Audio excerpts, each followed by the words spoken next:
this video, we will show you how to reset Epson RX560 printer using resetter or adjustment programs. Before you download and use these resetter or adjustment programs, we suggest you to disable for a while your antivirus, including Windows real-time protection and the tamper protection if you are using Windows 10 or Windows 11.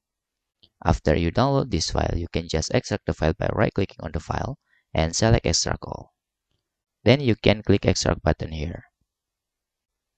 After that, you can open the resettle folder and you can run the adjustment programs and click accept in there.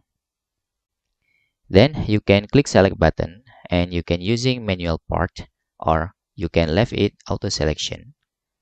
After that, you can click particular adjustment mode button here. Then you can choose washing pad counter and click OK. Don't forget to tick main pad counter option and the FL box counter options. After that, you can click check button. Then you can click initialization button. After the resetting is successfully, you can immediately turn off your printer. Then you can turn back on your printer. If you face any error here, you can try to move the USB printer into another available port on your computers. After that, you can try to repeat the resetting process. Okay, that's all tutorial how to reset Epson RX560 printer using resetter adjustment programs. If you have any questions, you can fill in the forms comment below, and thanks for watching.